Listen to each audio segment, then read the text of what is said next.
Hello friends, you are most welcome to my YouTube channel Literary Society. Today's topic of my video is Elizabethan Age. It is also called Golden Age in English history. यानी English history में इसको golden age भी माना जाता है। Elizabethan age start हुई 1558 से और एंड हुई 1603। 1558 में क्वीन एलिजाबेथन वन इंग्लैंड की मोनार्क बनी और 1603 में इनकी डेथ हुई। सो फ्रेंड्स, जो रेनेसा था वो 1500 से 1660 इस टाइम को कहा जाता है। 1500 से 1558 एज ऑफ प्रिपरेशन।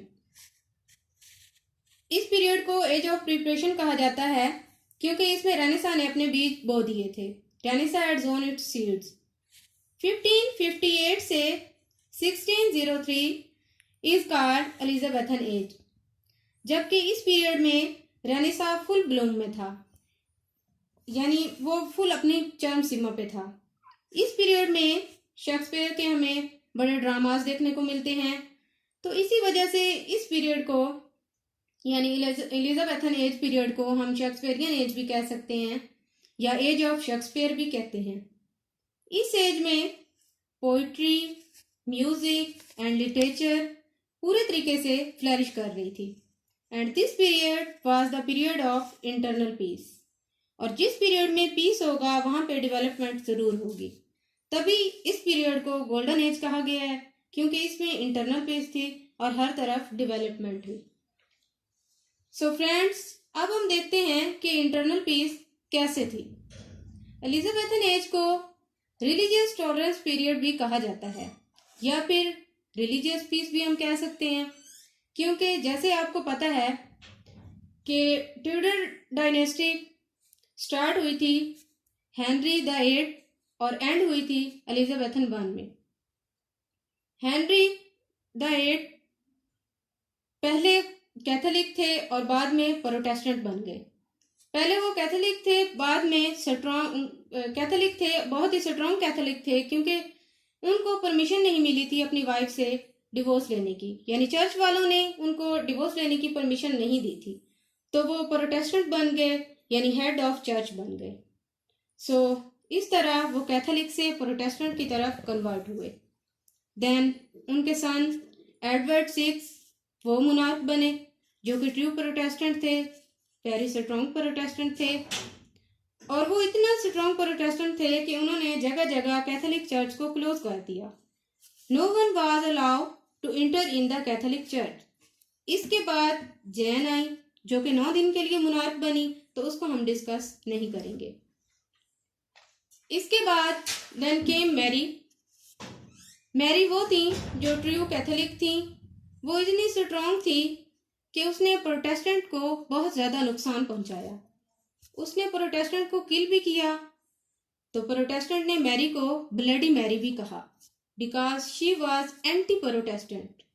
बट बाद में आई एलिजाबेथ वन जो कि एडवर्ड सिक्स और मैरी की हाफ सिस्टर थी।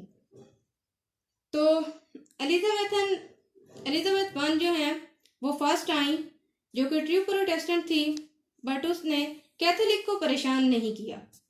She open reform church, in fact she open reform church,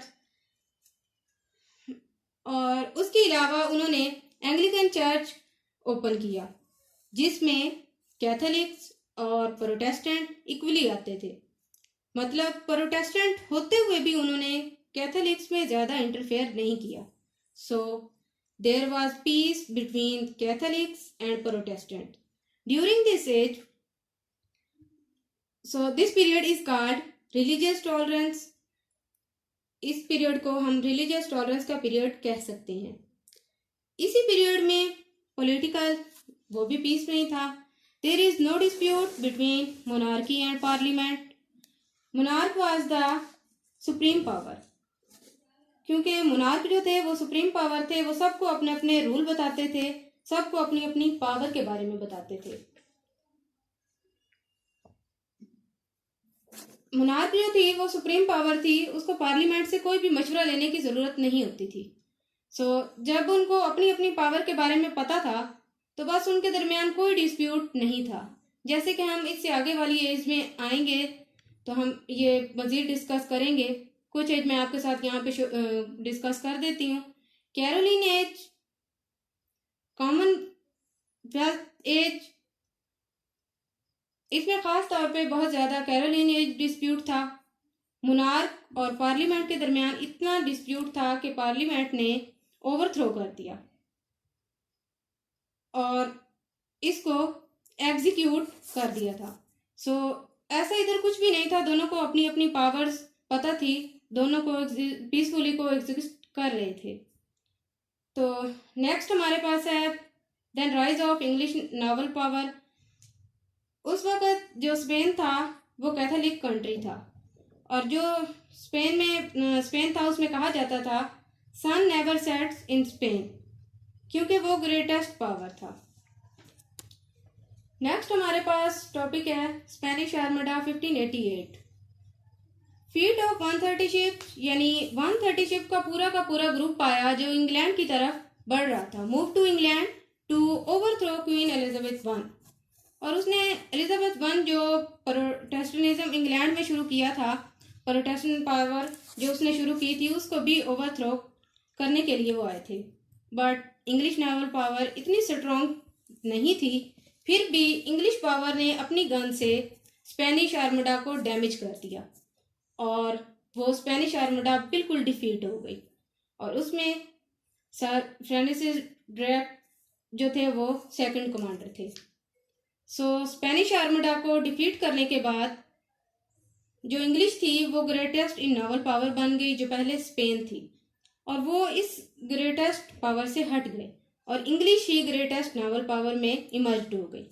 इस एज में काफ़ी सारी डिस्कवरीज, एक्सप्लोरेशंस, इस एज में उन्होंने बहुत सारी कॉलोनीज बनाई। फॉर एग्जांपल उन्होंने एशिया में, अफ्रीका में एंड अमेरिका में बहुत सारी कॉलोनीज बनाई। Settlement of colonies in Asia, Africa and America. जैसे कि ईस्ट इंडिया कंपनी इन 1600, ईस्ट इंडिया कंपनी जो इंडिया के साथ उस वक्त फुल ट्रेड होल थी कंपनी, जो काफ़ी सारी उन्होंने वहाँ पे कॉलोनीज बनाई थी अफ्रीका में, एशिया में। तो उस वक्त वहाँ पे सर फ्रांसिस ड्रेक जो थे, जिन्होंने हेल्प की थी स्पेनिश आर्मडा को हराने में, became the second person of circumnavigate the globe. उन्होंने पूरे ग्लोब को सरकम नेविगेट किया था, यानी पूरे ग्लोब के गिर्द चक्कर लगाया था। And then he became the second person to circumnavigate the globe. तो इतनी सारी एक्सप्लोरेशंस, इतनी सारी डिस्कवरीज और नावल पावर के क्योंकि इंक्रीज हो रही थी, उनकी रिलीजियस पीस था उनके दरमियान, इसी वजह से इस एज को गोल्डन एज पीरियड कहा जाता है और लिटरेचर में ख़ास तौर पे डेवलपमेंट हुई। तो हम मज़ीद थोड़ा लिटरेचर को डिस्कस करते हैं। लिटरेचर इस पीरियड में हर तरह का लिटरेचर लिखा जाता था, लाइक पोइट्री में हमारे पास सोनेट्स, स्पेंसरियन स्टैंजा लिखे जाते थे, ड्रामेटिक ब्लैंक वर्स जो कि शेक्सपियर और क्रिस्टोफर मार्लो लिखा करते थे, हिस्टोरिकल क्रॉनिकल्स लिखे जाते थे, पम्फलेट्स, लिटरेरी क्रिटिसिज्म लिखे जाते थे। तो लिटरेचर की हर फील्ड में ये आगे बढ़ रहे थे। नेक्स्ट हमारे पास टॉपिक है नॉन ड्रामेटिस्ट पोइट्स। इस दौर में बहुत सारे फेमस पोइट्स थे। फॉर एग्जांपल एडमंड स्पेंसर, इसके कुछ वर्क्स हैं लाइक शेफर्ड्स कैलेंडर। सेकंड है हमारे पास मदर ह्यूबर्ट्स टेल। थर्ड है the faerie queene. Fourth Amoretti. 5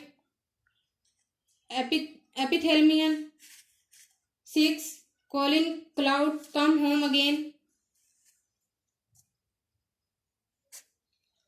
7th हमारे पास है पोराथेलेमियम और 8 है एस्ट्रोफर्स। ये उनके कुछ वर्क्स हैं। नेक्स्ट इंपॉर्टेंट पोइट जो हमारे पास आते हैं वो हैं टॉमस सैकविल। ये वो टॉमस सैकविल हैं जिन्होंने टॉमस नॉर्टन के साथ मिलकर ट्रेजेडी लिखी थी और इस ट्रेजेडी का नाम था फोरिक्स एंड पोरिक्स। और इसको फर्स्ट इंग्लिश ट्रेजेडी भी कहते हैं। This was first play to be written in blank verse. और ये बहुत अच्छे पोइट भी थे। इन्होंने अपनी कुछ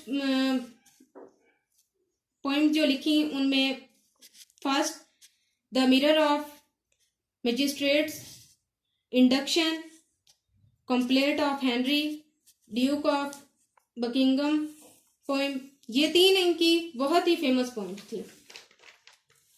नेक्स्ट टॉपिक हमारे पास है जॉर्ज चैपमैन। जॉर्ज चैपमैन ने ट्रांसलेशन ऑफ एलियड 1611 में की एंड ओडिसी इन 1614। ये वही जॉर्ज चैपमैन है जिनकी ट्रांसलेशन हम देखा करते हैं, और इन्हीं की ज़्यादातर ट्रांसलेशन जॉन कीट्स ने की, क्योंकि इनको इटली की लिटरेचर में बहुत ज़्यादा इंटरेस्ट था, तो वो इन्हीं की ट्रांसलेशन किया करते थे। और उस वक़्त मार्लो की क्योंकि अन टाइम डेथ हुई थी, तो उन्होंने हीरो एंड लैंडर नाम की पोइम लिखी थी, तो इन्होंने ही उसी को कंप्लीट किया था। नेक्स्ट हमारे पास जो टॉपिक है वो है माइकल ड्रैटन, जिन्होंने हमारे पास जो लिखी थी वो है Polyolbion, barons wars, heroic epistle of England. Next हमारे पास जो है इम्पोर्टेंट पोइट वो हैं फिलिप सिडनी। इन्होंने जो हमारे पास लिखी थी पोइम्स उनमें फर्स्ट है the lady of May, mask, Astrophel and Stella, the countess of Pembroke's, Arcadia and apology of poetry, जो इनका क्रिटिकल वर्क था। ये भी इंशाल्लाह नेक्स्ट वीडियो में हम इसको डिस्कस करेंगे। The Sidneys Sam's.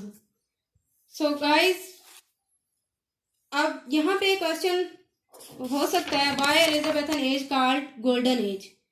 Elizabethan age को गोल्डन एज क्यों कहा जाता है? क्योंकि उस वक्त इसमें रिलीजियस पीस था, पॉलिटिकल पीस था, और इसमें जो हमारे पास नेवल पावर है वो राइज हुई थी। It was the age of discoveries and explorations. Literature जो थी इसमें उसमें भी काफ़ी मूव आया था, और साथ में हमने इसमें देखा है कि नॉन ड्रामेटिस्ट पोइट्स के बारे में, तो इसी वजह से इसको एलिजाबेथन एज को गोल्डन एज कहा जाता है। So friends, if you like my video then please press the like button, share my video, subscribe my channel. Have a nice day. Thank you. Allah Hafiz.